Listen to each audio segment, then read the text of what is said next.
Good evening प्यारे बच्चों, मैं आपका अपना राकेश यादव सर। आज हम लोग पढ़ने वाले हैं क्लास 10th के हिस्ट्री का चैप्टर नंबर 8, प्रेस, संस्कृति और राष्ट्रवाद। आइए हम लोग देखते हैं चैप्टर को बिल्कुल आसान भाषा में। पहला क्वेश्चन है हमारा छापा खाना। पहले हम लोग जानेंगे छापा खाना क्या है। ध्यान देखिए, छापा खाना क्या है भाई?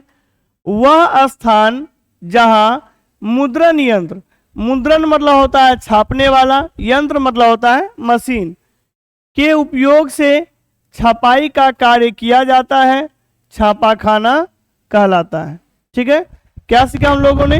वह स्थान जहां मुद्रण यंत्र का प्रयोग कर छापने का काम किया जाता है उसको हम लोग क्या कहते हैं? छापा खाना कहते हैं। ठीक है, 1450 ईस्वी में जर्मनी के गुटेनबर्ग ने छापा खाना का आविष्कार किया। तो छापा खाना का आविष्कार कब और किसने किया? छापा खाना का आविष्कार जर्मनी के गुटेनबर्ग ने 1450 ईस्वी में किया। ठीक है, प्रिंटिंग प्रेस मॉडल डेवलप हुआ कब? 1948 में। ठीक है, इसमें छपने वाली पहली पुस्तक कौन थी? बाइबिल थी। ठीक है, ये देखिए, ये है आपका प्रिंटिंग प्रेस मशीन, ये कौन है? गुटेनबर्ग, और ये आपका है बाइबिल। यह छापा जा रहा है।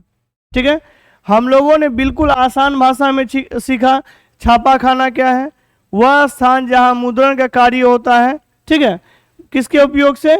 मुद्रण यंत्र के उपयोग से, उसी को हम लोग क्या कहते हैं? छापा खाना। ठीक है, अब देखिए, योहानेस गुटेनबर्ग, गुटेनबर्ग का पूरा नाम था योहानेस गुटेनबर्ग। एग्जाम में शॉर्टकट में आता है गुटेनबर्ग के बारे में लिखिए या गुटेनबर्ग पर टिप्पणी लिखिए। देखिए क्या, गुटेनबर्ग का जन्म 1420 ईस्वी में जर्मनी के मेंज नगर में हुआ था। एक कृषक जमींदार परिवार में हुआ था। देखिए, गुटेनबर्ग का जन्म जो है 1450 ईस्वी में, 1420 ईस्वी में एक कृषक परिवार में, मेंज नगर में कृषक यानी जमींदार परिवार में हुआ था। ऑटोमेटिक है, जब जमींदार परिवार में होगा तो खेती बहुत असर होता था उनके यहाँ। देखिए, वह बचपन से ही तेल और जैतून पेरने वाले मशीन से परिचित थे।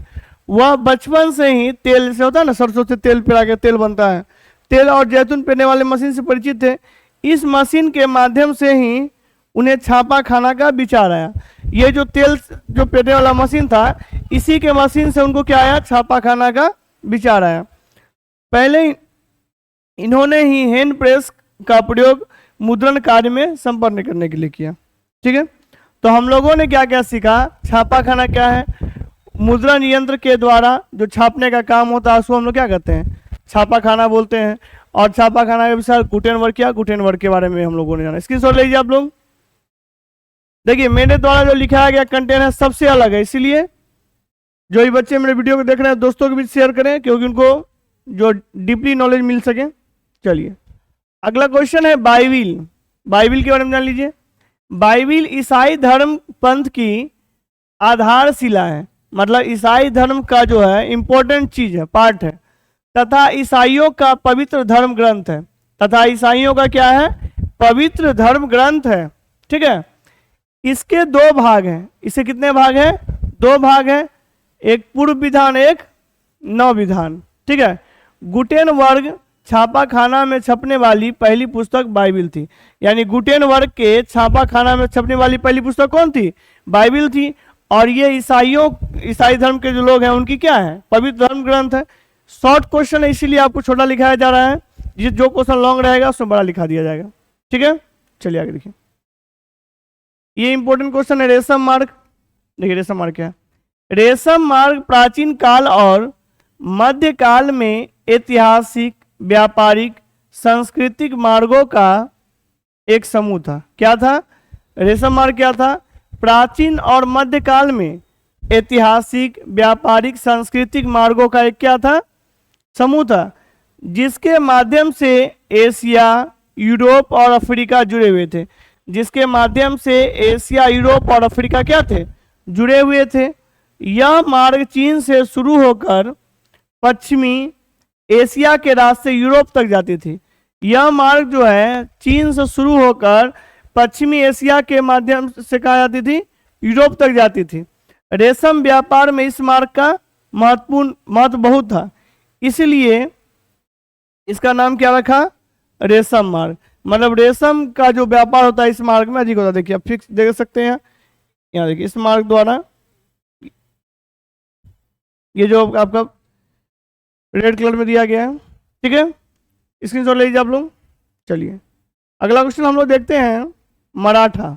देखिए मराठा क्या है भाई, लोकमान्य बाल गंगाधर तिलक द्वारा शुरू की गई मराठा पत्रिका। तो हम लोगों ने सीखा कि लोकमान्य बाल गंगाधर तिलक जो है उनके द्वारा शुरू की गई थी कौन पत्रिका, मराठा।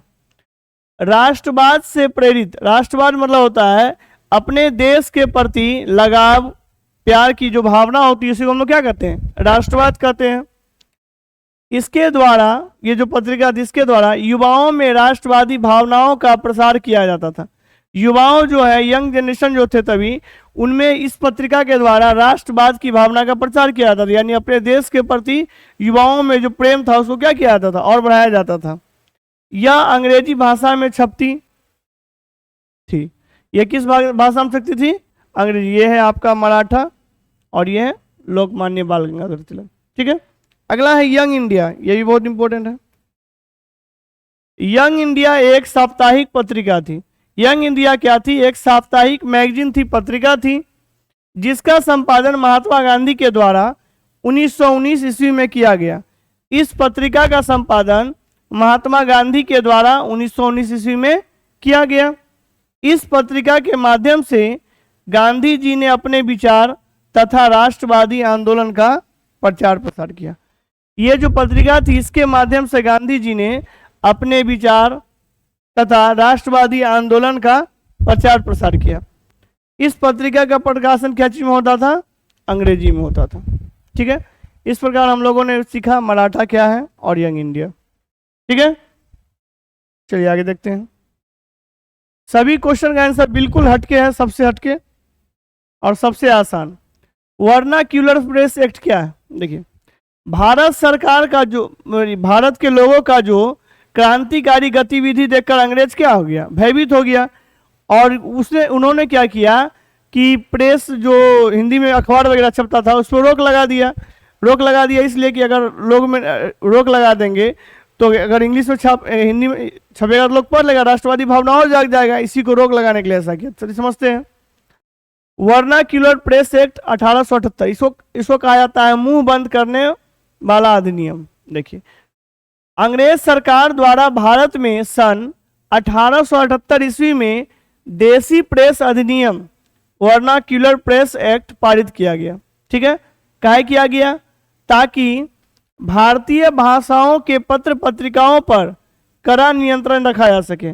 भारतीय भाषाओं का जो पत्र पत्रिका है उस पर क्या हो सके, कड़ा नियंत्रण रखा जा सके। वस्तुतः यह कानून भाषाई समाचार पत्र को दबाने के लिए लाया गया था। यह कानून जो था भाषाई समाचार पत्र को दबाने के लिए क्या किया था, लागू किया गया था, ठीक है। अगला देखिए क्या है, सर सैयद अहमद के बारे में जान लीजिए क्या है। मुसलमानों के बीच शिक्षा का प्रसार करने में सर सैयद अहमद की बहुत महत्वपूर्ण भूमिका थी, ठीक है। ये अलीगढ़ आंदोलन के सूत्रधार भी थे। देखिए सर सैयद अहमद जो थे ये मुसलमानों के प्रति, मतलब जो अपने जो कौम के लोगों के प्रति जो थे उनमें शिक्षा का प्रसार करने में इनका क्या था, महत्वपूर्ण योगदान था। वो हमेशा मोटिवेट करते रहते थे। अब देखिए ईस्ट इंडिया कंपनी के किरानी के पद कार्यरत थे, और तभी क्या थे जब अंग्रेजों के अधीन थे हम लोग थे, तभी वो ईस्ट इंडिया कंपनी के क्या थे, किरानी के पद पर थे। इसका इस्तेमाल कर अंग्रेज चाहता था कि इनका इस्तेमाल कर हिंदू मुस्लिम एकता को तोड़ना चाहता था। अंग्रेज चाहता था कि इनका इस्तेमाल करके हम लोग क्या करें, हिंदू मुस्लिम एकता को तोड़ दें, ठीक है। प्रलोभन में, मतलब अंग्रेज चाहा कि अगर हम उसको लोभ दे देंगे इनको, सर की उपाधि दे दी गई, सर की उपाधि दे दी थी, ठीक है। प्रलोभन में उनको क्या की थी, सर की उपाधि थी, किसके द्वारा, अंग्रेजों के द्वारा, ठीक है। चलिए स्क्रीनशॉट ले लीजिए आप लोग।